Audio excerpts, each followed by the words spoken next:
జరగబ్బా booth ఎక్కడ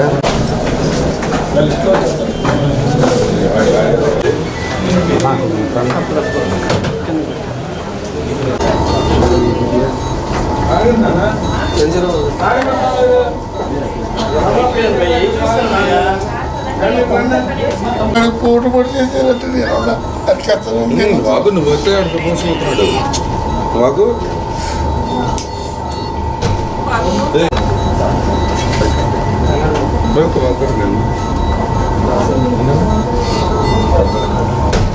ఏంటో sir కష్టం అంతా ఎక్కువ వెళ్తున్నారు కూడా ట్యాక్స్ సరేనా 100% మనం తెలుసా సరేనా కష్టం అట్లా తెచ్చిపోతారు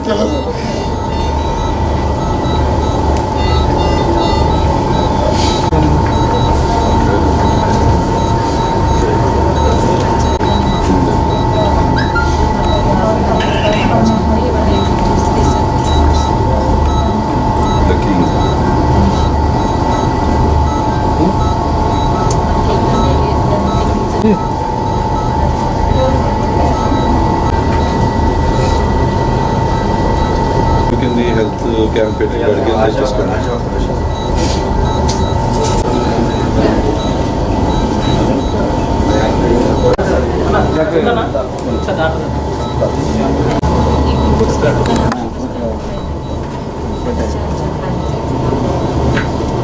మీరందరూ ఏం చేస్తున్నారు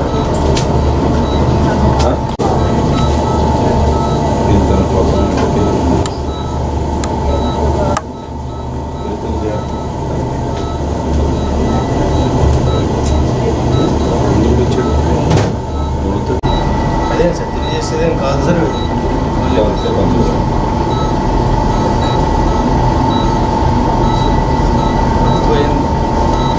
అంటే ఎలక్షన్ చేసిన లేదు election was one side other thing is తీసుకెళ్ళి 100 చోట్ల జరిగింది.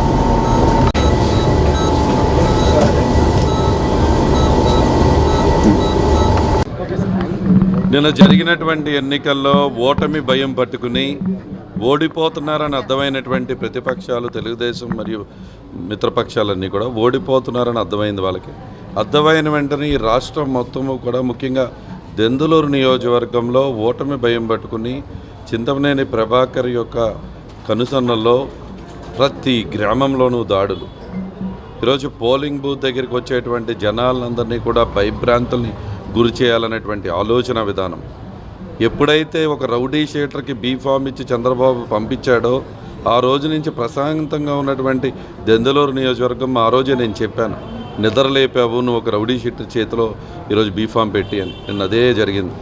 ఈరోజు దెందులూరు నియోజకవర్గం వైఎస్ఆర్ కాంగ్రెస్ పార్టీ గెలుస్తుంది, కంపల్సరీగా ఇక్కడ భారీ మెజార్టీ దశగా దూసుకువెళ్తున్నటువంటి సమయంలో ఓర్వలేక కావాలని ప్రతి గ్రామంలో కూడా దాడులు, కర్రలతో దాడులు, కత్తులతో దాడులు.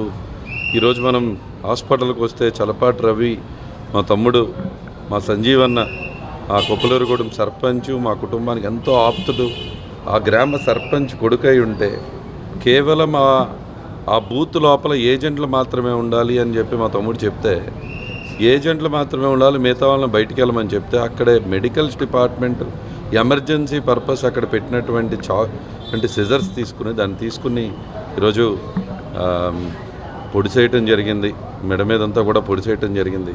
చాలా దారుణమైన పరిస్థితి. అంటే ఈరోజు ఓటమిని తట్టుకోలేనటువంటి వ్యక్తి ఈరోజు ఇటువంటి ప్రజాస్వామ్యాన్ని పూర్తిగా కూనీ చేస్తూ రౌడీయిజంతో గెలవాలనేటువంటి భయభ్రాంతులను గురి చేయాలనేటువంటి ఆలోచనతో నిన్న మొత్తం దెందులూరు నియోజకవర్గం ఏకపక్షంగా వైఎస్ఆర్ కాంగ్రెస్ పార్టీకి మద్దతు తెలపడం జరిగింది.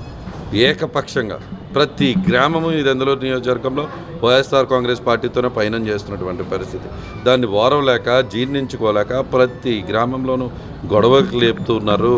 ఎట్టి పరిస్థితుల్లో ఈరోజు మేము తెలియజేస్తున్నాం, ఎన్నికలని చెప్పి ఈరోజు మేము గౌరవించాలని చెప్పి, గొడవలు వద్దని చెప్పి మేమే అందరినీ కూడా తమాయించుకుని అందరినీ కూడా మీరు గొడవలకు వెళ్ళొద్దు అని చెప్పటం, అందరినీ సమన్వయం చేసుకుంటూ మేము వెళ్తూ ఉంటే మీరు ఏకపక్షణ ధోరణిలో కావాలని గొడవలు సృష్టించి కొప్పులూరు కూడా ఒకటే కాదు, ఈరోజు కొవ్వలులో అదే సంఘటన, పాలగూడెం అదే సంఘటన, చేటపర్రు అదే సంఘటన, మాదేపల్లి అదే సంఘటన, జాలిపూడి అదే సంఘటనలు, పాపిరాజుగూడెం అదే సంఘటనలు. పాపిరాజుగూడెంలో మీరు పొడి చేశారు, విజయరాయలో గొడవలు. అసలు ఏ గ్రామంలో, ప్రతి గ్రామంలో కూడా మీరు అల్లరి మోకలుగా తయారై ఈరోజు మా మీద దాడి చేస్తానికి ప్రయత్నం చేశారు. ప్రజలు దీని అన్నీ కూడా గమనించి నీకు తీర్పిచ్చారు. తప్పకుండా ఈరోజు తెలుగుదేశం పార్టీని పూర్తిగా బంగాళాఖాతంలో కలపబోతూ ఉన్నాం. మొన్న 23 సీట్లు అన్న వచ్చాయి, నీకు ఈసారి ఆ సీట్లు కూడా రాని పరిస్థితి రాబోతుంది. దెందులూరులో భారీ మెజార్టీతో వైఎస్ఆర్ కాంగ్రెస్ పార్టీ జెండా ఎగరేయబోతున్నా. తప్పకుండా ఎవరైతే ఇటువంటి దుర్మార్గాలకు పాల్పడ్డారో, ఎవరైతే ఇంత నీచ సంస్కృతిని ఈరోజు దెందులూరు నియోజకవర్గంలో ఈరోజు తీసుకొచ్చారో ఎవరిని వదిలిపెట్టే పరిస్థితి లేదు. చట్టం దాని పని తను చేసుకెళ్తుంది. అదేవిధంగా మా కార్యకర్తలు కూడా తగిన జవాబు చెప్తారు అనే విషయం గుర్తుపెట్టుకోని తెలియజేస్తుంది.